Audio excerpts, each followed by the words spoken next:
ഈശോമിശിഹായ്ക്ക് സ്തുതിയായിരിക്കട്ടെ. ഞാൻ മാണിപ്പറമ്പിലച്ചൻ. മെത്രാൻ സിനഡും സിനോഡാലിറ്റിയും. മെത്രാന്മാരുടെ സിനഡ് ആരംഭിക്കുമ്പോൾ ദൈവജനവും ദൈവവും മെത്രാന്മാരിൽ നിന്ന് പ്രതീക്ഷിക്കുന്നത് എന്താണ്? സിനഡ്, സിനോഡാലിറ്റി. ഗ്രീക്ക് ഭാഷയിൽ സ്വിൻ, പിന്നെ ഹോദോസ്, ഈ രണ്ട് വാക്കുകൾ ചേരുമ്പോഴാണ് സിനഡ് എന്ന വാക്കുണ്ടാകുന്നത്. സ്വിൻ, സിന്തസിസ് എന്ന് നമ്മൾ പറയില്ലേ, സിനോപ്സിസ്. സ്വിൻ എന്ന് വെച്ചാൽ ഒരുമിച്ച്, കൂടെ, ഒന്നിച്ച്, ഒപ്പം എന്നൊക്കെയാണ് ആ വാക്കിനർത്ഥം. ഹോദോസ് എന്ന് വെച്ചാൽ വഴി, യാത്ര, പുറപ്പാട്, സഞ്ചാരം. നമ്മളിപ്പോൾ ഗ്രീസിലെ എയർപോർട്ടിലൊക്കെ പോയാൽ എക്സോദസ് എന്ന് എഴുതി വെച്ചിട്ടുണ്ടാവും. എക്സിറ്റ് എന്ന് നമ്മൾ പറയുന്നതാണ്. നമ്മുടെ ബൈബിളിലെ പുസ്തകത്തിന്റെ പേരാണ് എക്സോഡസ്, പുറപ്പാട് എന്നാണ് നമ്മൾ തർജ്ജമ ചെയ്യണേ. എക്സ് ഹോദോസ് എന്നാണ് ആ വാക്ക്. എക്സ് ഔട്ട്, ഹോദോസ് വഴി, വഴിയിൽ പുറത്തേക്ക്. എക്സിറ്റ് പുറപ്പാട്, പുറത്തേക്ക് പോകുക. അപ്പോൾ എക്സ് ഹോദോസ് പുറത്തേക്ക് പോകുക, സ്വിൻ ഹോദോസ് ഒരുമിച്ച് പോകുക, വഴിയിൽ ഒരുമിച്ച് നടക്കുക, ഒപ്പം നടക്കുക. അപ്പൊ അതിനെയാണ് ഈ സിനഡ് എന്ന വാക്ക് പറയണേ, വാക്കിന്റെ അർത്ഥം. സിനഡാലിറ്റി എന്ന് പറഞ്ഞാൽ ഒരുമിച്ച് നടക്കുന്ന ആ അവസ്ഥ, ഒരുമിച്ച് നടക്കുന്ന, ഒന്നിച്ച് നടക്കുന്ന, ഒപ്പം നടക്കുന്ന ഒരവസ്ഥ. ഒരേ മാർഗത്തിൽ കൂടെ നടക്കുക, ഒരേ വഴിയിൽ ഒന്നിച്ച് നടക്കുക, അതൊക്കെയാണ് ഉദ്ദേശിക്കുന്നത്. 3 വർഷം നീണ്ടു നിന്ന, പല ഘട്ടങ്ങളായി നിന്ന ഒരു സിനഡ് ഓൺ സിനഡാലിറ്റി, മെത്രാന്മാരുടെ സിനഡ്, റോമില് ഒരു സിനഡ്, മെത്രാന്മാരുടെ സിനഡ് വിളിച്ചു കൂട്ടി മാർപ്പാപ്പ. സിനഡാലിറ്റിയെ കുറിച്ച് ചർച്ച ചെയ്യാനുള്ള സിനഡ്. അതേക്കുറിച്ച് ദൈവശാസ്ത്രത്തിന് വേണ്ടിയുള്ള പരിചിത സിംഹാസനത്തിന്റെ രാഷ്ട്രാന്തരീയ കമ്മീഷൻ പറഞ്ഞത് ഇങ്ങനെയാണ്: ലോകത്തെ മുഴുവൻ സുവിശേഷം അറിയിക്കുക എന്ന ദൗത്യവുമായി മുന്നേറുന്ന ദൈവജനമായ സഭയുടെ ജീവിത ശൈലി, മോദുസ് വിവേന്തി, ജീവിക്കുന്ന ശൈലി, പിന്നെ പ്രവർത്തിക്കുന്ന ശൈലി, മോദുസ് ഓപ്പറാന്തി, എന്നിവയിൽ ഒരേ വഴിയിലെ യാത്രക്കാരായി മാറുക എന്നതാണ് ഈ സിനഡാലിറ്റിയെ കുറിച്ചുള്ള സിനഡിന്റെ ചർച്ചയുടെ അടിസ്ഥാനപരമായ ലക്ഷ്യം. സഭയുടെ ജീവിത ശൈലി, മോദുസ് വിവേന്തി, സഭ പ്രവർത്തിക്കുന്ന ശൈലി, ജീവിതശൈലി മാത്രമല്ല പ്രവർത്തന ശൈലി, മോദുസ് ഓപ്പറാന്തി, എന്നിവയിൽ ഒരേ വഴിയിൽ യാത്രക്കാരാകുക. എന്തിനാണ്? ലോകം മുഴുവൻ സുവിശേഷം അറിയിക്കുക എന്ന ദൗത്യത്തിൽ. അപ്പോൾ സിനഡാലിറ്റി എന്ന് പറയുന്നതിന് ഒരു പ്രത്യേക ലക്ഷ്യമുണ്ട്. എല്ലാ കാര്യത്തിലും ഒന്നിച്ച് നടക്കുന്നതോ എല്ലാ കാര്യത്തിലും ഒപ്പം നടക്കുന്നതോ അല്ല. ലോകത്തെ മുഴുവൻ സുവിശേഷം അറിയിക്കുക എന്ന ദൗത്യമായി മുന്നേറുന്ന ദൈവജനമായ സഭയുടെ ജീവിത ശൈലിയിലും പ്രവർത്തന ശൈലിയിലും ഒരേ വഴിയിൽ യാത്രക്കാരാകുക. ഇതാണ് ഈ സിനഡാലിറ്റിയെ കുറിച്ചുള്ള സിനഡിന്റെ ലക്ഷ്യമായിട്ട് വത്തിക്കാൻ നിർദ്ദേശിച്ചത്. ഫ്രാൻസിസ് മാർപ്പാപ്പയാണല്ലോ ഈ സിനഡാലിറ്റി എന്നൊരു ആശയം വളരെ പോപ്പുലർ ആക്കിയത്. അദ്ദേഹം ഈ സിനഡാലിറ്റിയെ കുറിച്ച് പറയുന്നത് 5 കാര്യങ്ങളാണ്. 1, സഭാംഗങ്ങളിൽ പരിശുദ്ധ റൂഹായുടെ റോൾ എന്തെന്ന് ശക്തമായി അവതരിപ്പിക്കുക. സിനഡാലിറ്റിയുടെ ഒരു ലക്ഷ്യം പറയണേ, ഒന്നിച്ച് നടക്കുന്നത് പരിശുദ്ധാത്മനോടൊപ്പമായിരിക്കണമെന്നർത്ഥം. ഈ ഒരേ വഴിയിലായിരിക്കുന്നത് പരിശുദ്ധാത്മാവിന്റെ വഴിയിലായിരിക്കണം. അപ്പൊ പരിശുദ്ധാത്മാവിന്റെ റോള് സഭാംഗങ്ങളിൽ എന്താണ് എന്ന് ശക്തമായി അവതരിപ്പിക്കുക. അതായത് ചരിത്രത്തെ നയിക്കുന്ന പരിശുദ്ധാത്മാവിനോടുള്ള വിധേയത്വമാണ് ആലോചനായോഗം എന്ന് പറയുന്ന സിനഡില് അടിസ്ഥാനപരമായി ഉണ്ടാകേണ്ടത്. അത് റോമിലെ സിനഡാണെങ്കിലും സീറോ മലബാർ സഭയിലെ സിനഡാണെങ്കിലും ചരിത്രത്തെ നയിക്കുന്ന, സഭയെ നയിക്കുന്ന പരിശുദ്ധാത്മാവിനോടുള്ള വിധേയത്വമാണ് ആലോചനായോഗം എന്ന് പറയുന്ന സിനഡിന്റെ, അല്ലെങ്കിൽ തീരുമാനമെടുക്കുന്ന സിനഡിന്റെ അടിസ്ഥാനപരമായ നിലപാടായിരിക്കേണ്ടത്. പരിശുദ്ധാത്മാവിനോടൊപ്പം നടക്കുക എന്നുള്ളതാണ് സിനഡാലിറ്റിയുടെ 1ാമത്തെ വ്യവസ്ഥ. 2, മാമോദീസ സ്വീകരിച്ച എല്ലാവരും തമ്മിലുള്ള കൂട്ടായ്മ വർദ്ധിപ്പിക്കുക. അപ്പൊ മെത്രാന്മാരുണ്ട്, അച്ഛന്മാരുണ്ട്, അൽമായരുണ്ട്, സന്യസ്തരുണ്ട്. ഇവർ തമ്മിലുള്ള കൂട്ടായ്മ കുറച്ചുകൂടി സജീവമാക്കുക, കുറച്ചുകൂടി വർദ്ധമാനമാക്കുക. അതാണ് 2ാമത്തെ ലക്ഷ്യം. 3, സഭയുടെ ജീവിതത്തിലും പ്രവർത്തനത്തിലും, ഞാൻ നേരത്തെ പറഞ്ഞത് തന്നെ ഫ്രാൻസിസ് മാർപ്പാപ്പ പറയാണ്, സഭയുടെ ജീവിത ശൈലിയിലും ദൗത്യത്തിലും പ്രവർത്തന ശൈലിയിലും എല്ലാവരുടെയും പങ്കാളിത്തം കുറെ കൂടി സജീവമാക്കുക. ഇപ്പോഴെല്ലാവരും പ്രവർത്തിക്കുന്നുണ്ട്, അത് കുറച്ചുകൂടി ആഴപ്പെടുത്തുക. ഈ പങ്കാളിത്തം കുറച്ചുകൂടി ആഴപ്പെടുത്തുക, വിപുലമാക്കുക. 4, ലോകത്തോടുള്ള സഭയുടെ ദൗത്യത്തെ ശക്തമായി ആവിഷ്കരിക്കുക. എന്തിനാണ് സഭയെ ലോകത്തില്? എന്തിനാണ് ദൈവരാജ്യം ഭൂമിയിൽ ദൈവം സ്ഥാപിച്ചത്? അത് സഭയെ ഏൽപ്പിച്ചത്, അല്ലെങ്കിൽ ആ സഭയിലൂടെ ദൈവം ലോകത്തെ ഭരിക്കുന്നത് എന്തിനാണ്? അത് ലോകത്തെ കുറച്ചുകൂടി ബോധ്യപ്പെടുത്തുക. പ്രത്യേകിച്ച് യുദ്ധം, ഒരുപാട് മൈഗ്രേഷൻസ്, എന്താ പറയുക, കുടിയേറ്റങ്ങൾ, അഭയാർത്ഥികൾ, അത് തന്നെ ഒരു പ്രത്യേക മതവിഭാഗത്തിൽപ്പെട്ടവരുടെ കുടിയേറ്റങ്ങൾ, അവിടെയൊക്കെ എന്താണ് സഭ ചെയ്യേണ്ടത്, സഭാംഗങ്ങൾ ചെയ്യേണ്ടത്, അതേക്കുറിച്ച് കുറച്ചുകൂടി ആഴത്തിൽ ബോധ്യപ്പെടുത്തുക എന്നുള്ളൊരു ദൗത്യമുണ്ട്. 5, ആത്യന്തികമായി മാനസാന്തരം ഒരു പ്രക്രിയയാണെന്ന് അംഗീകരിച്ചുകൊണ്ട് അനുദിനം ദൈവത്തെങ്കിലേക്ക് തിരിയുന്നത്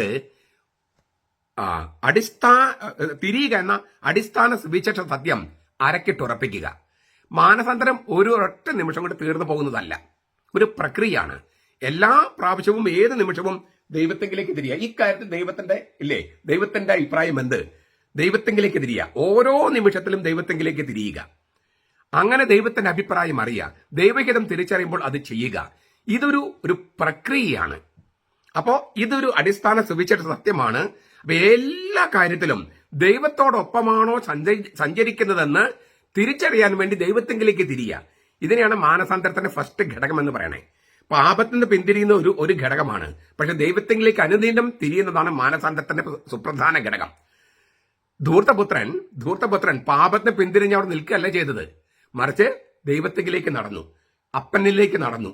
ആ നടപ്പ് അത് എല്ലാ ദിവസവും നടക്കേണ്ട ഒരു നടപ്പാണ്. അത് ഉറപ്പിക്കുക.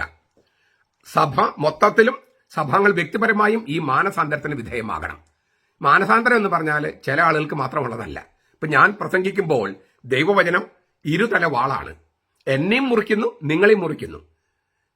ഈ പ്രസംഗകരെയും കേൾക്കുന്നവരെയും മുറിക്കുന്നതാണ് വചനം. ഞാൻ മാനസാന്തരത്തെക്കുറിച്ച് പ്രസംഗിക്കുമ്പോൾ ഞാനും മാനസാന്തരത്തിന് വിധേയമാകണം. അത് മെത്രാന്മാരായാലും മാർപ്പാപ്പയായാലും ഒക്കെ അത് ബാധകമാണ്. ഈ ഒരു കാര്യം അതാണ് സഭ മൊത്തത്തിലും സഭാംഗങ്ങളും വ്യക്തിപരമായിട്ടും. അപ്പൊ സിനഡാലിറ്റി എന്ന് പറഞ്ഞാൽ ഒപ്പം നടക്കുക എന്ന് പറഞ്ഞാൽ എല്ലാ തെറ്റിലും ഒപ്പം നടക്കുക എന്നല്ല അർത്ഥം. തെറ്റിന് കൂട്ടുകെട്ടുണ്ടാകുക എന്നല്ല അർത്ഥം. മറിച്ച് ഈ ചില പ്രത്യേക ലക്ഷ്യങ്ങളുണ്ട്. ഈ മെത്രാൻ സിനഡിന്റെ 16ാം ജനറൽ അസംബ്ലിയില്, ഈ സിനഡാലിറ്റിയെ കുറിച്ചുള്ള സിനഡിന്റെ 16ാം ജനറൽ അസംബ്ലിയില് അതിങ്ങനെയാണ് അവതരിപ്പിച്ചത്: ആധ്യാത്മിക നവീകരണത്തിനും ഘടനാപരമായ നവീകരണത്തിനും ഉടച്ചവാർക്കലിനും സഭയെ പ്രാപ്തമാക്കാൻ വേണ്ടി ക്രിസ്തുവിന്റെ വെളിച്ചത്തിൽ സ്ത്രീ പുരുഷന്മാർ ഒരേ പാതയിൽ ഒന്നിച്ച് നടക്കുന്നതാണ് സിനഡാലിറ്റി. നമുക്കൊന്നുകൂടി കേൾക്കാതെ: ആധ്യാത്മിക നവീകരണത്തിനും ഘടനാപരമായ ഉടച്ചവാർക്കലിനും, രണ്ടും പ്രധാനപ്പെട്ടതാ. ആധ്യാത്മികമായിട്ടുള്ള ആന്തരികമായിട്ടുള്ള നവീകരണം, ഘടനാപരമായ നവീകരണം, സഭയുടെ ഘടനാപരമായ നവീകരണം. ഇതിന് സഭയെ പ്രാപ്തമാക്കാൻ വേണ്ടി ക്രിസ്തുവിന്റെ വെളിച്ചത്തിൽ സ്ത്രീ പുരുഷന്മാർ ഒരേ പാതയിൽ ഒന്നിച്ച് നടക്കുന്നതാണ് സിനഡാലിറ്റി. അതിന്റെ മുഖമുദ്ര, അതിന്റെ പതാക എന്ന് പറയുന്നത് സഭയുടെ പ്രേക്ഷിത ദൗത്യമാണ്. സഭയുടെ സുവിശേഷ പ്രഘോഷണമാണ് അതിന്റെ പതാക. മുമ്പിൽ നടക്കുന്ന പതാക, മുമ്പിൽ നടക്കുന്ന പന്തം, തീപ്പന്തം എന്താണ്? ക്രിസ്തുവിന്റെ വെളിച്ചം. അപ്പൊ രണ്ട് സംഗതികൾ മുമ്പേ പോകുന്നുണ്ട്. സിനഡാലിറ്റിയിലെ ഒരേ പാതയിൽ ഒന്നിച്ച് മുന്നേറുമ്പോൾ രണ്ട് സംഗതികൾ മുമ്പേ പോകുന്നുണ്ട്. ഒന്നൊരു പതാക, മറ്റൊന്ന് ഒരു ചൂട്ട് കത്തിച്ചിട്ടുണ്ട്, ഒരു തീപ്പന്തം.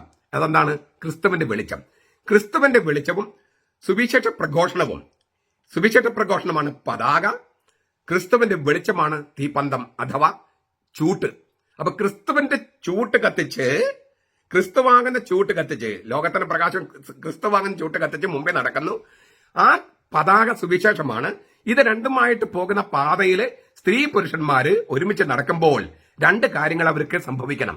ഒന്ന് ആധ്യാത്മിക നവീകരണം, മറ്റൊന്ന് ഘടനാപരമായ രൂപാന്തരം. ഇതാണ് സിനഡാലിറ്റി കൊണ്ട് ഉദ്ദേശിക്കുന്നതെന്ന് മെത്രാൻ സിനഡാലിറ്റിയെ കുറിച്ചുള്ള സിനഡിന്റെ 16ാം അസംബ്ലിയില്, ജനറൽ അസംബ്ലിയിൽ പറയപ്പെട്ട സംഗതിയാണിത്.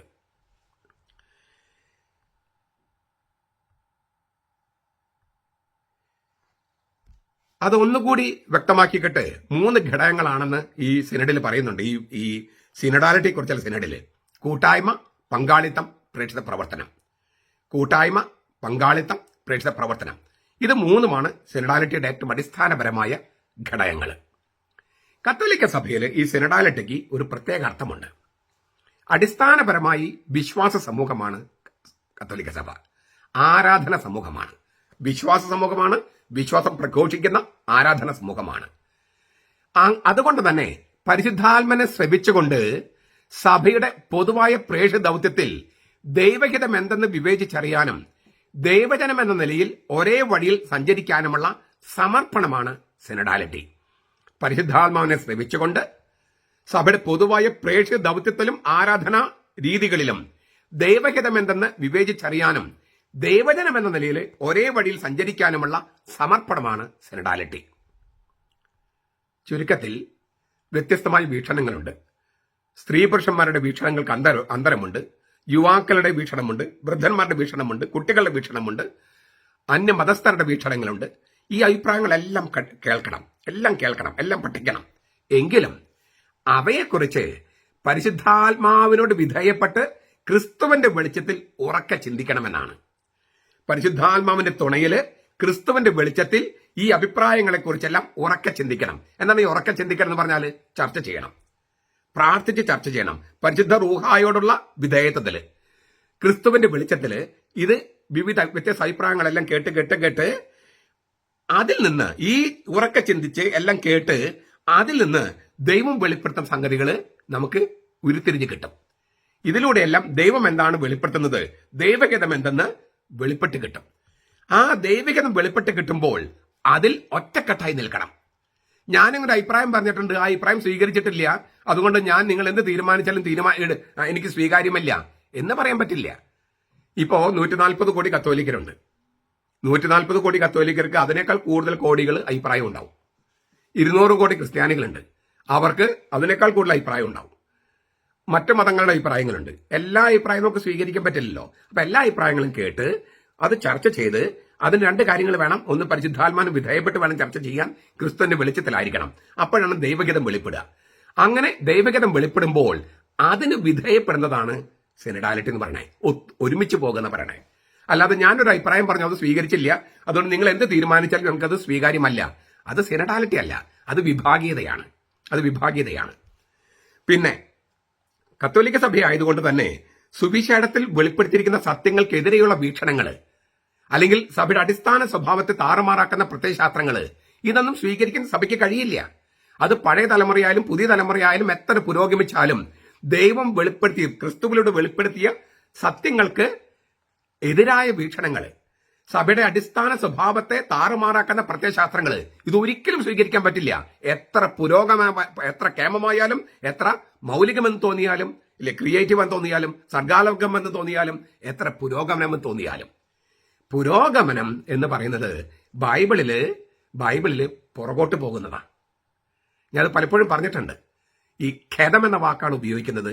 ഖേദം അത് മനസ്സിലാക്കാൻ നമ്മൊരു വള്ളത്തിലിരുന്ന് നമ്മളിങ്ങനെ വെള്ളം അങ്ങോട്ട് ഇല്ലേ മുമ്പോട്ട് ഇതാക്കുക. അപ്പൊ വള്ളം പുറകോട്ട് പോകും. നമ്മുടെ കണ്ണ് ഫിക്സ് ചെയ്തിരിക്കുന്നത് ഇവിടെയാണ്. അപ്പോൾ യേശു ക്രിസ്തുവിന്റെ കുരിശുമരണവും ഉത്ഥാനവും എന്ന അവിടുന്ന് കണ്ണെടുക്കാതെ വള്ളത്തിലിരുന്ന് നമ്മൾ ഇങ്ങനെ തുഴയാണ്, അവിടുന്ന് കണ്ണെടുക്കാതെ. അപ്പൊ നമ്മൾ പുറകോട്ട് പോകും. ആ പുറകോട്ട് പോകുന്നതാണ് ശരിക്കും പറഞ്ഞാൽ പുരോഗമനമായിട്ട് ബൈബിൾ കാണണേ. നമ്മൾ എവിടേക്ക് പോകുന്നത്? ആൽഫ എന്ന് പറയുന്ന അവനിലേക്ക്. നമ്മൾ ഒമേഗയിലേക്ക് നോക്കിക്കൊണ്ട് ആൽഫയിലേക്ക് പോകുകയാണ്. ക്രിസ്തു എന്ന ഒമേഗയിലേക്ക് നോക്കിക്കൊണ്ട് ആൽഫ എന്ന ദൈവപിതാവിലേക്ക് പോകുകയാണ്. ഇതിനെയാണ് നമ്മൾ ഉദ്ദേശിക്കുന്ന പുരോഗമനം. ഇതുകൊണ്ടാണ് ഉറവിടങ്ങളിലേക്ക് പോകുക എന്ന് പറയണേ. നമ്മൾ കിഴക്കോട്ട് നോക്കുന്ന പറഞ്ഞാൽ പോലും അതിന്റെ അർത്ഥം ഇതാണ്. ലിറ്റർജിക്കൽ കിഴക്കെന്ന് പറഞ്ഞാലും അതിന്റെ അർത്ഥം ഇതാണ്. ചരിത്രത്തിൽ സംഭവിച്ചിലേക്ക് നോക്കി നിന്നുകൊണ്ട് ചരിത്രത്തിൽ ഉടയവനയിലേക്ക് എത്തുക എന്നുള്ളതാണ് പോയിന്റ്. അപ്പോൾ ഇത് ഈ നമ്മൾ പറഞ്ഞ പുരോഗമനം എന്ന് പറയുന്നത് മുന്നോട്ട് പോയിട്ട് എല്ലാ പാരമ്പര്യങ്ങളും തച്ചുടച്ച് കളയുന്നതല്ല. വിശുദ്ധ പാരമ്പര്യങ്ങൾ സ്ലീഹന്മാരെ രണ്ട് തരം പാരമ്പര്യങ്ങൾ ബൈബിൾ പറയുന്നുണ്ട്. ഒന്ന് മാനുഷിക സമ്പ്രദായങ്ങൾ, മാനുഷിക പാരമ്പര്യങ്ങൾ. പിന്നെ ഒന്ന് ക്രിസ്തു കൈമാറിയ ദൈവിക പാരമ്പര്യങ്ങൾ. ദൈവിക പാരമ്പര്യങ്ങൾ മുറുകെ പിടിക്കണം. മാനുഷിക സമ്പ്രദായങ്ങൾ അത് നമുക്ക് ചർച്ച ചെയ്ത് തീരുമാനിക്കാവുന്നതാണ്. ഇതാണ് ഈ ബേസിക് ആയിട്ടുള്ള ഈ സിനഡാലിറ്റിയെ കുറിച്ചുള്ള കാഴ്ചപ്പാട്. ഇനി നമുക്ക് മെത്രാൻ സിനഡിലേക്ക് വരാം. മെത്രാൻ സിനഡ് പാശ്ചാത്യ സഭയായ ലത്തീൻ സഭയിലും പൗരത്യ സഭയായ സീറോ മലബാർ സഭയിലും സിനഡിന് വ്യത്യസ്തമായ അർത്ഥമാണ്, വ്യത്യസ്തമായ ലക്ഷ്യമാണ്. CIC എന്ന് പറഞ്ഞ ലത്തീൻ കാനോൺ നിയമം, ലത്തീൻ സഭയ്ക്ക് വേണ്ടിയുള്ള കാനോൺ നിയമം CIC 342 പറയാണ്, മാർപ്പാപ്പ വിളിച്ചു കൂട്ടുന്നതാണ് മെത്രാൻ സിനഡ്. മാർപ്പാപ്പയും മെത്രാന്മാരും തമ്മിലുള്ള കൂട്ടായ്മ വർദ്ധിപ്പിക്കുക, വിശ്വാസ വർദ്ധനയുള്ള നടപടികൾ എടുക്കാൻ മാർപ്പാപ്പയെ സഹായിക്കുക, സഭയിൽ അച്ചടക്കം പരിപോഷിപ്പിക്കുക. അതിനുവേണ്ടി മാർപ്പാപ്പയ്ക്ക് ചില ഉപദേശങ്ങളും അല്ലെങ്കിൽ സഹായിക്കാൻ വേണ്ടി മാർപ്പാപ്പ വിളിച്ചു കൂട്ടുന്ന മെത്രാന്മാരുടെ ആലോചന യോഗമാണ് മെത്രാൻ സഭയിലെ മെത്രാൻ സിനഡ്, ലത്തീൻ സഭയിലെ മെത്രാൻ സിനഡ്, ലത്തീൻ സഭയിലെ. എന്നാൽ CCEO എന്ന് പറയുന്ന പൗരസ്ത്യ സഭകൾക്ക് വേണ്ടിയുള്ള കാനോൻ നിയമം 110 പറയുന്നത് സ്വയാധികാര സഭയാണ് ആണെങ്കിൽ അതിന്റെ മെത്രാൻ സിനഡിന് ഭരണത്തിന് വേണ്ടിയുള്ള നിയമനിർമ്മാണം നടത്താനുള്ള അധികാരമുണ്ട്. ലത്തീൻ സഭയിൽ മാർപ്പാപ്പയ്ക്ക് ഉപദേശം കൊടുക്കാനും സഹായിക്കാനും കഴിയുള്ളൂ മെത്രാൻ സിനഡിന്. ഭരണപരമായ ക്രമം തീരുമാനമെടുക്കുന്നത് മെത്രാൻ സിനഡ് അല്ല. പൗരസ്ത്യ സഭകളില്, സീറോ മലബാർ പോലുള്ള പൗരസ്ത്യ സഭകളില് ഭരണപരമായ നിയമം നിർമ്മാണം നടത്തുന്നത് മെത്രാൻ സിനഡാണ്. ആ സഭയെ ഭരിക്കേണ്ട നിയമനിർമ്മാണം നടത്തുന്നത് മെത്രാൻ സിനഡാണ്. സ്വയാധികാര സഭയാണെങ്കിൽ സീറോ മലബാർ സഭ സ്വയാധികാര സഭയാണ്. അപ്പോൾ മെത്രാൻ സിനഡിന് തീരുമാനമെടുക്കാനുള്ള അധികാരമുണ്ട്. ചിലപ്പോൾ ചില അധികാരങ്ങൾ റോമിലേക്ക് റിസർവ് ചെയ്ത് വെക്കും, അല്ലെങ്കിൽ റോമിന് അംഗീകാരത്തോടെ നടപ്പാക്കാൻ പറ്റൂ, അങ്ങനെയൊക്കെ ഉണ്ട്. എങ്കിലും അടിസ്ഥാനപരമായി കുറെ അധികാരമുള്ളതാണ് ഈ മെത്രാൻ സിനഡ് എന്ന് പറയുന്നത്. അപ്പോൾ പൗരത്യ സഭയിലെ നിയമനിർമ്മാണ സഭയാണ് വാസ്തവത്തിൽ മെത്രാൻ സിനഡ്. അതിന്റെ ഗൗരവം മെത്രാന്മാർക്ക് അറിയണം. അതുകൊണ്ട് തന്നെ ഈ മെത്രാൻ സിനഡ് കൂടുമ്പോൾ അവരറിയാൻ വേണ്ടി ഞാൻ ചില കാര്യങ്ങൾ അവതരിപ്പിക്കുകയാണ്. എല്ലാ കാര്യങ്ങളും അവതരിപ്പിക്കാൻ പറ്റാത്തതുകൊണ്ട് ഞാൻ പെട്ടെന്നൊരു ചരിത്രം പെട്ടെന്നൊന്ന് അവതരിപ്പിച്ച് പോവുകയാണ്.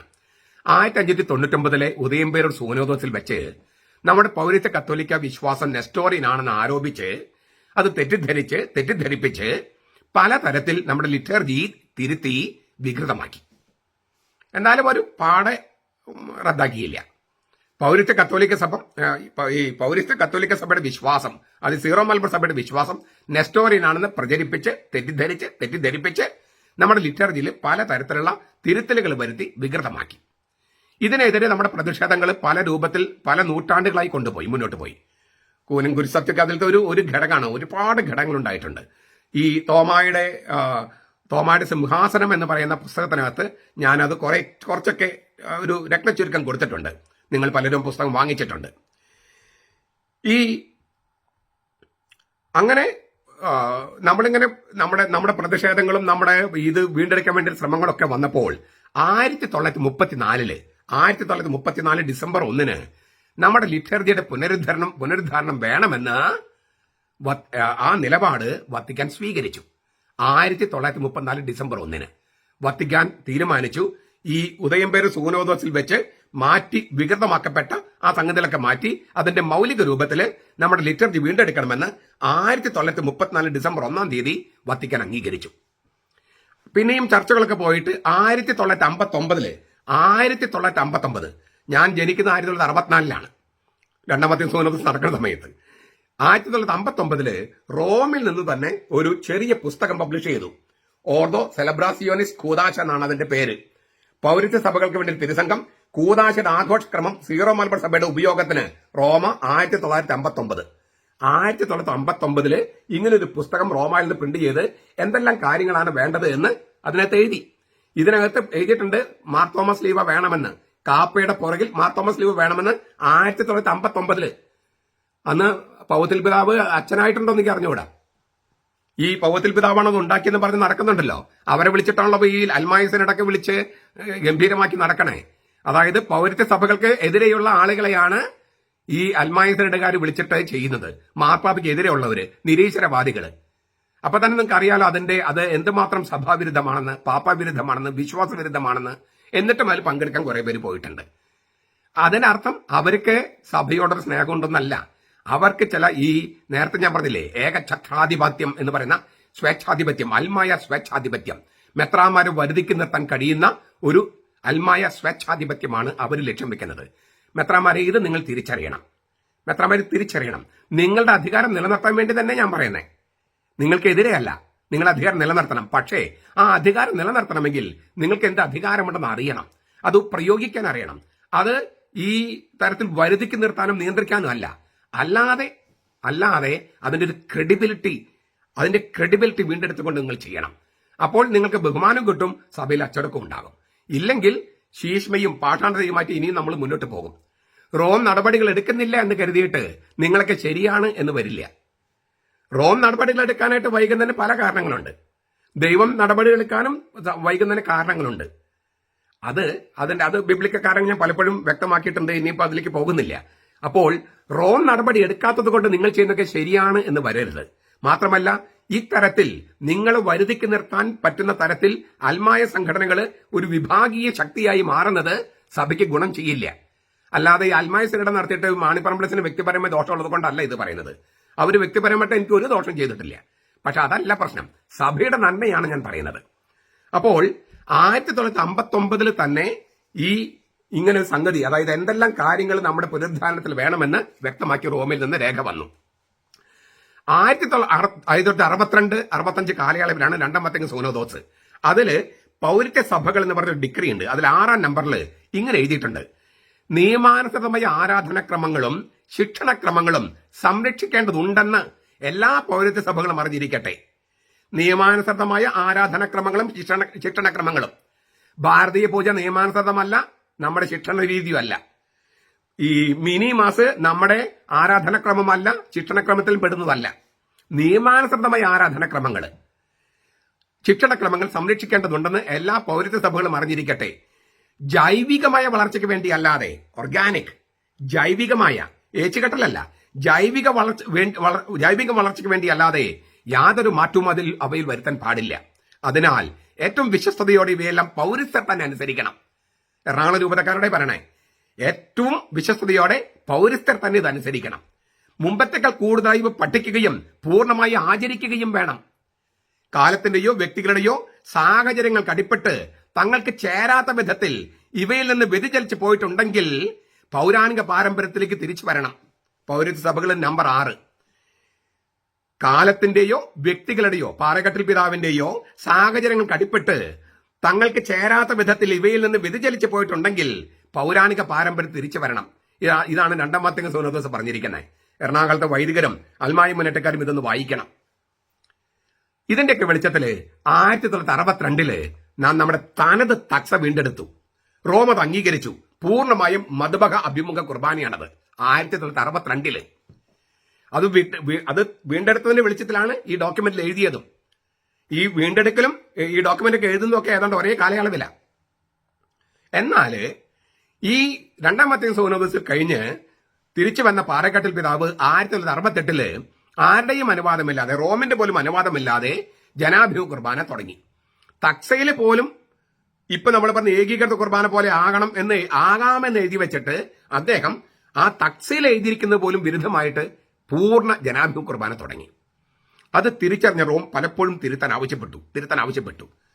അങ്ങനെ തീർത്തും തിരുത്തുകയില്ല എന്ന് വന്നപ്പോൾ 1986 ജോൺ പോൾ രണ്ടാമൻ മാർപ്പാപ്പ കേരളത്തിൽ വന്ന് പൂർണ്ണ ദൈവോന്മുഖ കുർബാന, മധുഭക അഭിമുഖ കുർബാന ചൊല്ലി അത് ഉദ്ഘാടനം ചെയ്തു.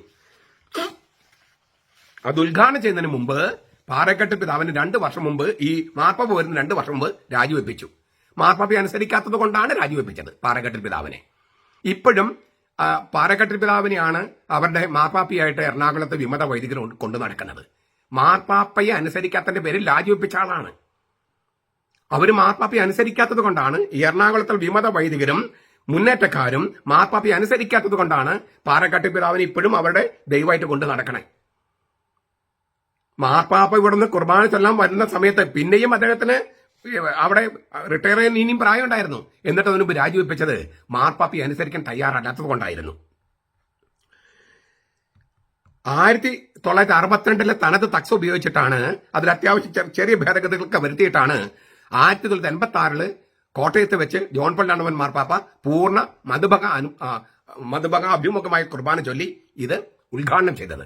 മാർപ്പാപ്പ വന്ന് ഉദ്ഘാടനം ചെയ്തിട്ടും നമ്മുടെ മെത്രാന്മാർ പലരും അനുസരിച്ചില്ല. 1989 2-3 രൂപതകൾ അനുസരിച്ചു. ബാക്കിയുള്ള മെത്രാന്മാര് അവരുടെ രൂപതയിൽ അനുസരിക്കാൻ തയ്യാറായില്ല. മാർപ്പാപ്പയെ ധിക്കരിച്ചത് മെത്രാന്മാരാണ്. 1989 എനിക്ക് പട്ടം കിട്ടുന്നത്. അക്കാലവും അതിനു മുമ്പും ഞാൻ പറഞ്ഞിരുന്നത് മാർപ്പാപ്പയെ അനുസരിക്കാതിരിക്കുന്നത് ശരിയല്ല എന്നാണ് മെത്രാന്മാരോട്. അന്ന് എനിക്ക് പരിചയമുള്ള എന്റെ രൂപത്തിലെ മെത്രാന്മാരോടൊക്കെ. അപ്പോൾ എന്നെ അവര് പൊതുജന മധ്യത്തിൽ എന്നെ മോശക്കാരനാക്കി. മെത്രാന്മാർ പറയുന്നുള്ള മറ്റുള്ളവർ വിശ്വസിക്കുക. അരമനയിൽ നിന്ന് തന്നെ ഞാൻ ധിക്കാരിയാണ്, അനുസരണമില്ലാത്തവനാണ്, രൂപത മെത്രാൻ അനുസരിക്കുന്നില്ല എന്നെല്ലാം പറഞ്ഞ് പ്രചരിപ്പിച്ചു. എന്താണ് ഞാൻ രൂപത മെത്രാൻ അനുസരിക്കുന്നില്ല എന്ന് പറഞ്ഞത്? രൂപത മെത്രാൻ മാർപ്പാപ്പയെ അനുസരിക്കാതിരിക്കുന്നത് ശരിയല്ല എന്ന് ഞാൻ പറഞ്ഞതാണ്. ഞാൻ എന്റെ മെത്രാൻ അനുസരിക്കാതിരുന്നിട്ടില്ല. പക്ഷേ മാർപ്പാപ്പയെ അനുസരിക്കാതിരിക്കുന്നത് ശരിയല്ല, നമ്മുടെ രൂപത്തിൽ പ്രത്യേകിച്ചും അനുസരിക്കാതിരിക്കുന്നത് ശരിയല്ല എന്ന് ഞാൻ എന്റെ മെത്രാനോട് പറഞ്ഞപ്പോൾ എന്റെ മെത്രാനും അദ്ദേഹത്തിന്റെ കൂടെയുള്ളവരും ഞാൻ രൂപത മെത്രാൻ അനുസരിക്കുന്നില്ലെന്ന് പ്രചരിപ്പിച്ചു. രൂപത മെത്രാൻ മാർപ്പാപ്പയാണ് അനുസരിക്കാത്തത്. പലപ്പോഴും എന്നോട് പലരും പറയുന്നതാണ്, അച്ഛൻ ഇതൊരു മെത്രാന്മാരെ അനുസരിക്കണം എന്നല്ലേ പറഞ്ഞത്, ഇപ്പൊ എന്താ മെത്രാന്മാരെ അനുസരിക്കണ്ടെന്ന് പറയണേ? അങ്ങനെയല്ല ഞാൻ പറയുന്നത്. കാര്യങ്ങൾ കൃത്യമായിട്ട് അത് വരിക. മാർപ്പാപ്പയെ അനുസരിക്കണ്ട എന്ന് പറഞ്ഞ മെത്രാന്മാരെ അനുസരിക്കാൻ ഞാൻ പറഞ്ഞിട്ടില്ല. മാർപ്പാപ്പയെ അനുസരിക്കാത്ത മെത്രാന്മാരെ അനുസരിക്കാൻ ഞാൻ പറഞ്ഞിട്ടില്ല. മാർപ്പാപ്പയോട് ചേർന്ന് നിന്ന് സഭയുടെ പാരമ്പര്യത്തിൽ ചേർന്ന് നിന്ന് അനുസരിക്കുന്ന മെത്രാന്മാരെ അനുസരിക്കണം എന്ന് ഞാൻ പറഞ്ഞത്. മാർപ്പാപ്പയെ ധിക്കരിക്കുന്ന മെത്രാന്മാരെ അനുസരിക്കണം എന്ന് പറഞ്ഞാൽ ശരിയാകുമോ? ഒരു മെത്രാൻ ഒരു വശത്ത്, മാർപ്പാപ്പ ഒരു വശത്ത്. നമ്മൾ ആരനുസരിക്കണം?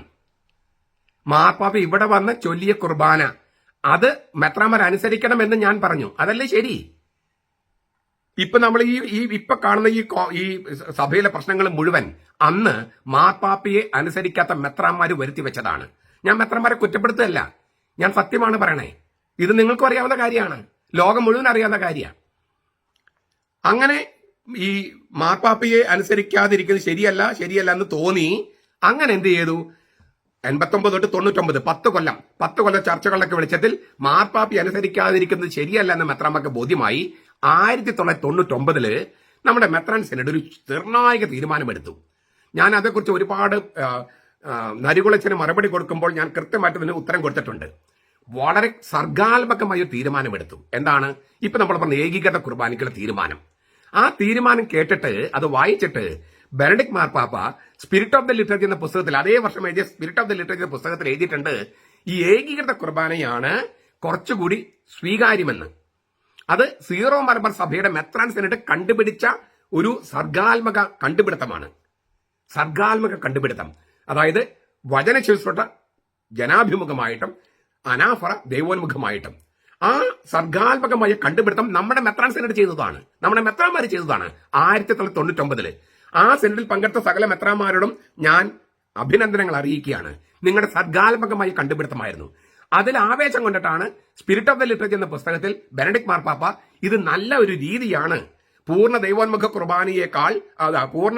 കുർബാനയേക്കാൾ ഞാൻ ഇഷ്ടപ്പെടുന്ന ഇതാണ് എന്ന് മാർപ്പാപ്പ അതിനകത്ത് എഴുതിയിട്ടുണ്ട് സ്പിരിറ്റ് ഓഫ് ദ ലിറ്ററേച്ചർ എന്ന പുസ്തകത്തിൽ. അത്ര വലിയ കൺട്രിബ്യൂഷനാണ് സീറോ മലബാർ സഭ കത്തോലിക്ക സഭയ്ക്ക് നൽകിയത്. ഇനിയിപ്പോൾ ലത്തീൻ സഭയില് ഈ പരമ്പരാഗത രീതി വീണ്ടെടുക്കുമ്പോഴും ഒരു പക്ഷെ നമ്മൾ കൺട്രിബ്യൂട്ട് ചെയ്ത ഈ ഏകീകൃത രീതിയായിരിക്കും സാധ്യത എന്ന് ഞാൻ വിചാരിക്കുന്നു. ഏതായാലും 1999 എല്ലാ മെത്രാന്മാരും ഒറ്റക്കെട്ടായിട്ട് ഇപ്പൊ നമ്മൾ പറഞ്ഞ ഏകീകൃത കുർബാനയ്ക്ക് അംഗീകാരം കൊടുത്തു. എന്നിട്ടും അവിടെ അവർ തീരുമാനിച്ചെങ്കിലും അവർ നടപ്പാക്കിയില്ല, രൂപത നടപ്പാക്കിയില്ല. അവർ തന്നെ തീരുമാനിച്ചത് മാർപ്പാപ്പയ്ക്കെതിരെ മാത്രമല്ല, തങ്ങളുടെ തീരുമാനത്തിനെതിരെ അവർ തീരുമാനിച്ചു അതത് രൂപതകളിൽ. അപ്പോൾ 1934, 1959, 1962, 68, പിന്നെ 69 മുതൽ 80, 82, 83 വരെ ഇങ്ങനെ മാർപ്പാപ്പമാരെ ഇങ്ങനെ പറഞ്ഞുകൊണ്ടിരുന്നു പാറഘട്ട പിതാവിനോട് തിരുത്തു. അവസാനം 1986 മാർപ്പാപ്പ വന്ന് കുർബാന ചൊല്ലി, ദൈവോന്മുഖ കുർബാന. അതോടെ പ്രശ്നം തീരുമെന്നാണ് മാർപ്പാപ്പ വിചാരിച്ചത്. മാർപ്പാപ്പയെ മെത്രാന്മാർ ധിക്കരിക്കുമെന്ന് മാർപ്പാപ്പ സ്വപ്നത്തിൽ പോലും വിചാരിച്ചിട്ടില്ല.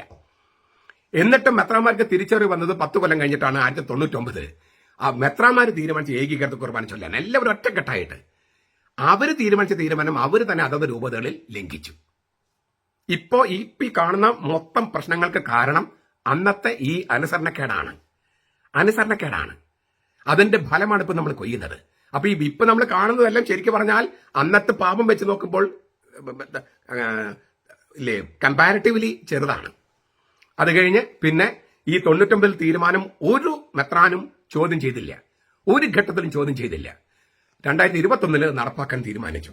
അത് നടപ്പാക്കാൻ കാരണം ഓൺലൈൻ കുർബാനകൾ വന്നു കഴിഞ്ഞപ്പോൾ ഓരോരുത്തർ ഓരോ തരത്തിൽ ചൊല്ലുന്നു. സ്വാഭാവികമായിട്ടും അത് ഏകീകൃതമാക്കേണ്ടത് അത്യാവശ്യമായിട്ട് വന്നു. 2021 അത് നടപ്പാക്കാൻ തീരുമാനിച്ചു. എറണാകുളം ഒഴികെ മറ്റെല്ലാ രൂപതകളിലും അത് നടപ്പായി. ഇതൊക്കെ നിങ്ങൾക്ക് അറിയാവുന്ന കാര്യം തന്നെയാണ്. എങ്കിലും ഞാൻ നിങ്ങളത് ഇത് ഓർമ്മപ്പെടുത്തുന്നത് ഈ മെത്രാൻസിനിടയിൽ നിങ്ങൾക്ക് നിങ്ങളുടെ തെറ്റുകൾ തിരുത്താനുള്ള ഒരു അവസരമുണ്ട് എന്ന് കണ്ടിട്ടാണ്. ഈ മെത്രാൻസിനിടയിൽ നിങ്ങൾ ഇതിനു മുമ്പ് വരെ ചെയ്ത എല്ലാ തെറ്റുകളും തിരുത്താനുള്ള ഒരു അവസരമാണ്. ഈ ചരിത്രം നിങ്ങൾക്കറിയാം. നിങ്ങൾ ചെയ്ത കൺട്രിബ്യൂഷൻസ് ഞാൻ പറഞ്ഞു, നിങ്ങൾക്ക് വന്ന പോരായ്മകൾ ഞാൻ പറഞ്ഞു. ഈ ചരിത്രത്തെ തമസ്കരിക്കാതെയും നമ്മളെ ഈ 99 ധീരമായ തീരുമാനത്തോട് കൂറു പുലർത്തിയും സുറിയാനി സഭയുടെ നട്ടല് വളയാതിരിക്കാനും നിങ്ങളുടെ കീഴിൽ എല്ലാവരും ഒറ്റക്കെട്ടായി നിൽക്കാനും അൽമാർ ഒറ്റക്കെട്ടായി നിൽക്കാനും ഇപ്പോഴത്തെ സിനഡില് ഇന്ന് തുടങ്ങുന്ന സിനഡില് നിങ്ങൾ ശക്തമായ ചില നിലപാടുകൾ എടുക്കണമെന്നാണ് ഒരുപക്ഷെ ദൈവവും ഏതായാലും ദൈവജനവും ആഗ്രഹിക്കുന്നത്.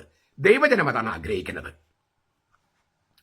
ഞാനത് നമ്പർ ഇട്ട് പറയാണ്. 1, മെത്രാന്മാരെ, സിനഡിൽ പങ്കെടുക്കുന്ന മെത്രാന്മാരെ, നിങ്ങൾ കഴിഞ്ഞ വർഷം 2024 മെയ് മാസത്തിൽ വത്തിക്കാനിൽ പോയി മാർപ്പാപ്പയ്ക്കും അതുപോലെ പൗരത്വ തിരുസംഘത്തിനും കൊടുത്ത വാക്കനുസരിച്ച് തയ്യാറാക്കി പ്രസിദ്ധം ചെയ്ത 2024 ജൂൺ 9 സർക്കുലർ വെള്ളം ചേർക്കാതെ നടപ്പിലാക്കുക.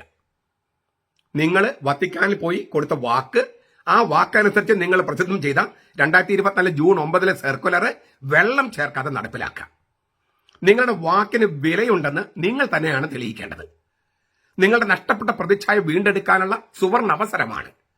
ഇതിലൂടെയാണ് മെത്രാൻ സിനഡിന്റെ സിനഡാലിറ്റി പരിശുദ്ധാത്മാവിനോട് വിധേയപ്പെട്ട് ഈശോയുടെ വെളിച്ചത്തിൽ ഒരേ പാതയിൽ നടക്കുക എന്ന് തെളിയിക്കേണ്ടത്. പരിശുദ്ധാത്മാവിന് വിധേയപ്പെട്ട്, അത് മാർപ്പാപ്പയ്ക്കുള്ള വിധേയത്വം കൂടിയാണെന്ന് ഓർക്കുക. ഈശോയുടെ വെളിച്ചത്തിൽ ഒരൊറ്റ പാതയിൽ നടക്കാൻ ഈ സിനഡില് നിങ്ങൾ ശക്തമായി തീരുമാനിക്കുക. അങ്ങനെ തീരുമാനിച്ചാൽ ആ എടുത്ത തീരുമാനം നടപ്പാക്കാൻ പറ്റിയ നേതൃത്വത്തെ നിയമിക്കുക. നിങ്ങൾ ഒരു തീരുമാനം എടുത്തിട്ട് നടപ്പാക്കാൻ പറ്റിയ നേതൃത്വത്തെ വെക്കണം. ഏതെങ്കിലും ഒരാളെ വെക്കുക, അവനൊന്ന് ശ്രമിച്ചു നോക്കട്ടെ എന്ന് കരുതരുത്. പറ്റിയ നേതൃത്വത്തെ വെക്കുക. വിശേഷിച്ച് സുറിയാനി പാരമ്പര്യം അറിയുന്നവരെയും അതിനോട് കൂറുള്ളവരെയും. ഏതെങ്കിലും ഒരുത്തനെ കയറ്റിവെക്കാം എന്ന് കരുതരുത്. സുറിയാനി പാരമ്പര്യം അറിയുന്നവനെയും സുറിയാനി സഭയോട് കൂറുള്ളവനെയും ഇത് നടപ്പാക്കാനായിട്ട് ഏൽപ്പിക്കുക. നിങ്ങളൊന്ന് സ്വതന്ത്രമായി ചോദിച്ചാല് എറണാകുളത്തെ വിമത വൈദികരിൽ പോലും കുറെ ആളുകൾ ഇപ്പൊ ഞാൻ പറയുന്നത് പോലെ ആഗ്രഹിക്കുന്നവരാണ്. ഞാൻ തെളിയിക്കാൻ തയ്യാറാണ്. അത്രയും തെളിവ് എന്റെ കയ്യിലുണ്ട്. 3, വിശ്വാസത്യാഗം എന്ന മഹാപാപവും ദൈവനിന്ദയും ചെയ്തവരെയും, അത് നിങ്ങൾക്കറിയാം, കുർബാനയെ അവഹേളിച്ചതുമായിട്ട് ബന്ധപ്പെട്ട ഒരുപാട് കാര്യങ്ങളുണ്ട്. സഭയുടെ നേതാക്കന്മാരെ ധിക്കരിച്ചതുമായിട്ട് അങ്ങനെ ഒരുപാട് പാപങ്ങളുണ്ട്. അപ്പൊ വിശ്വാസത്യാഗം എന്ന മഹാപാപവും ദൈവനിന്ദയും ചെയ്തവരെ, പിന്നെ അവരെ സംരക്ഷിച്ച കൂട്ടുപ്രതികളായവരുണ്ട്, അവരെ പുറത്താക്കൂ പ്ലീസ്. വിശ്വാസത്യാഗം എന്ന മഹാപാപവും ദൈവനിന്ദയും ചെയ്തവരെയും അവരെ സംരക്ഷിച്ച കൂട്ടുപ്രതികളായവരെയും പുറത്താക്കൂ. അവർ തിരുത്തിയാൽ അവർ തിരിച്ചെടുക്കാമെന്ന് തീരുമാനിക്കൂ. അവരെ പുറത്താക്കുന്നത് എന്നേക്ക് മറ്റേ പുറത്താക്കലല്ല. അവർ തിരുത്തിയാൽ അവർ തിരിച്ചെടുക്കാമെന്ന് വാഗ്ദാനം ചെയ്യൂ. അങ്ങനെ ദൈവത്തിനെതിരെ മറുതലിക്കുന്നവർ എന്ന കുറ്റത്തിൽ നിന്ന് മെത്രാന്മാരെ നിങ്ങൾ പുറത്തു കടക്കൂ. അത് ഒഴിവാക്കൂ. ദൈവത്തിനെതിരെ മറുതലിക്കുന്നവർ എന്നാണ് ഇപ്പൊ നിങ്ങളെക്കുറിച്ച് പറയുന്നത്. അത് പറയുന്നത് മാത്രമല്ല, അതാണ് ശരി. അതിൽ നിന്ന് ആ കുറ്റത്തിൽ നിങ്ങൾ പുറത്തു കടക്കണം. അത് ഈ മെത്രാൻ സിനഡിൽ തീരുമാനിക്കേണ്ട സംഗതിയാണ്. 4, സഭ നിയമിച്ച ഒരു കോടതി ഒരു ഉത്തരവ് പുറപ്പെടുവിച്ചു. പാമ്പാറച്ചന്റെ കോടതി, സ്പെഷ്യൽ ട്രിബ്യൂണല്. വളരെ ഗൗരവമേറിയ ഉത്തരവാണത്. വിശ്വാസത്തെയും സന്മാർഗത്തെയും സംബന്ധിക്കുന്ന ഉത്തരവാണ്. വിശ്വാസത്തെയും സന്മാർഗത്തെയും സംബന്ധിക്കുന്ന ഉത്തരവ്. അത് ഗൗരവത്തോടെ ഈ സിനഡിൽ ചർച്ച ചെയ്യൂ. ഈ സിനഡിൽ അത് ഗൗരവത്തോടെ ചർച്ച ചെയ്യൂ. ബന്ധപ്പെട്ട കുറ്റവാളികളെ നിങ്ങളിൽ നിന്ന് മാറ്റി നിർത്തൂ.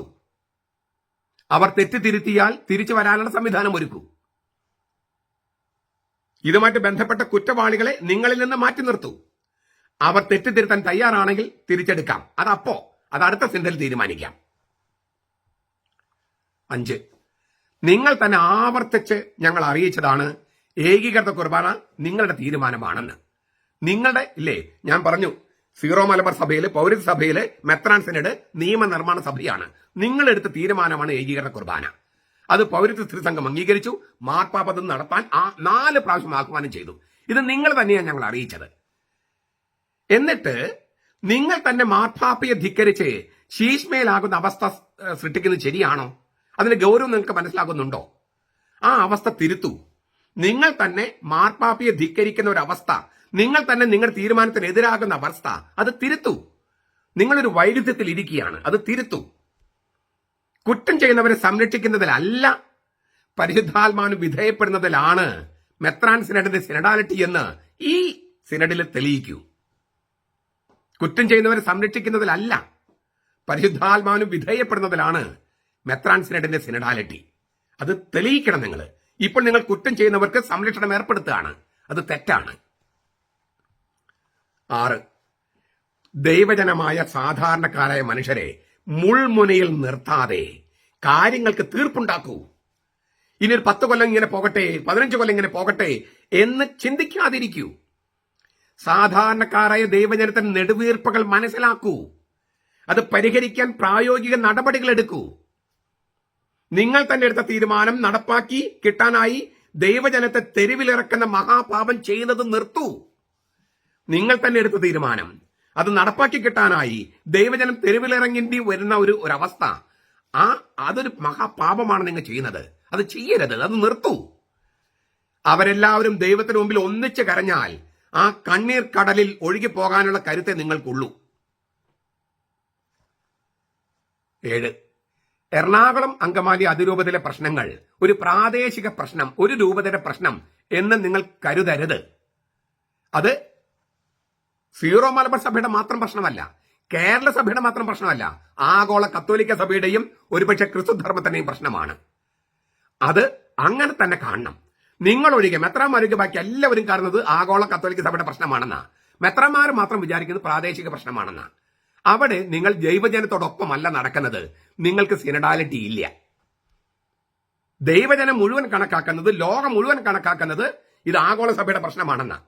പ്രത്യേകിച്ചും സീറോ മലബാർ സഭയുടെ ആസ്ഥാന രൂപതയാണ്. അതിനൊരു പ്രാദേശിക പ്രശ്നമായി നിങ്ങൾ കണ്ടാൽ നിങ്ങൾ ദൈവജനത്തിന്റെ കൂടെയല്ല നടക്കുന്നത്. നിങ്ങൾക്ക് സിനഡാലിറ്റി ഇല്ല, കൂടെ നടക്കുന്നില്ല. നിങ്ങൾ ദൈവജനത്തിന്റെ ഹാർട്ട് ബീറ്റ്സ്, ഹൃദയമിടിപ്പുകൾ തിരിച്ചറിയുന്നതിൽ നിങ്ങൾക്ക് തെറ്റുപറ്റുന്നു. നിങ്ങൾ ദൈവജനത്തോടൊപ്പമല്ല. അത് തിരുത്തണം. ദൈവജനത്തോടൊപ്പമായിരിക്കണം. അത് അങ്ങനെ സംഭവിക്കണമെങ്കിൽ അവിടെ നടക്കുന്ന സഭാവിരുദ്ധ പ്രവർത്തനങ്ങൾ, ആ സഭാവിരുദ്ധ പ്രവർത്തനങ്ങൾ തീർത്തും ഇല്ലാതാക്കണം. മാണിപ്പറമ്പലച്ചൻ വാക്ക് തരാണ്. നിങ്ങൾ മനസ്സ് വെച്ചാൽ, നിങ്ങൾ വേണ്ടപ്പെട്ടവരെ ഏൽപ്പിച്ചാൽ അത് വളരെ എളുപ്പത്തിൽ പരിഹരിക്കാവുന്ന സംഗതിയാണ്. കാരണം സങ്കീർണമായ സംഗതിയാണെങ്കിൽ പോലും അതിന്റെ ഉള്ളിൽ, അതായത് ഈ വിമത വൈദികരെന്ന് വിളിക്കുന്നവര്, അൽമായ മുന്നേറ്റക്കാരെന്ന് വിളിക്കുന്നവര്, അവരിൽ തന്നെ ഈ പറഞ്ഞ ഈ സഭയുടെ കൂടെ പോകാൻ പറ്റൂ. ഏകം സഭയും നടക്കില്ല, സ്വതന്ത്ര സഭയും നടക്കില്ല. ഈ ഏകീകൃത കുർബാന ചൊല്ലിയേ മുന്നോട്ട് പോകാൻ പറ്റൂ എന്ന ചിന്ത വന്നു കഴിഞ്ഞു. അപ്പോൾ ഇനി അവിടുത്തെ സഭാവിരുദ്ധ പ്രവർത്തനങ്ങൾ മാറ്റാൻ പറ്റിയ, അമർച്ച ചെയ്യാൻ പറ്റിയ സുവർണ അവസരമാണിത്. അത് നിങ്ങൾ ഉപയോഗപ്പെടുത്തണം എന്നാണ് ദൈവജനത്തിന് നിങ്ങളോട് പറയാനുള്ളത്. ഇതെല്ലാം സഭയുടെ നന്മയ്ക്കും മെത്രാന്മാരുടെ വിചിന്തനത്തിനും വേണ്ടി മുന്നോട്ട് വയ്ക്കുന്നതാണ്. നിങ്ങളിത് കേൾക്കുമോ ഇല്ലയോ എന്ന് എനിക്ക് അറിഞ്ഞുകൂടാ. കേൾക്കണം എന്ന് വിനീതമായി അപേക്ഷിക്കുകയാണ്. ഇതാണ് ഒരുപക്ഷെ ദൈവം ആഗ്രഹിക്കുന്നതും ദൈവജനം ആഗ്രഹിക്കുന്ന ഏതായാൽ ഇതാണ് ദൈവജനം ആഗ്രഹിക്കുന്നത്. ഇത് കേൾക്കാൻ മനസ്സുണ്ടാകണം, അത് ഗൗരവത്തോടെ ചർച്ച ചെയ്യാൻ മനസ്സുണ്ടാകണം. തീരുമാനങ്ങളുമായിട്ട് മുന്നോട്ട് വരണം. ഞങ്ങൾ നിങ്ങൾക്ക് വേണ്ടി പ്രാർത്ഥിക്കും. നിങ്ങളുടെ സ്ലൈഹിക ആശീർവാദം ഞങ്ങൾക്കുണ്ടാകട്ടെ. നമ്മുടെ കർത്താവ് ഈശോ മിശിഹായുടെ കൃപയും പിതാവായ ദൈവത്തിന്റെ സ്നേഹവും പരിശുദ്ധാത്മാവിന്റെ സഹവാസവും നാം എല്ലാവരോടും കൂടി ഉണ്ടായിരിക്കട്ടെ, ഇപ്പോഴും എപ്പോഴും എന്നേക്കും. ആമേൻ.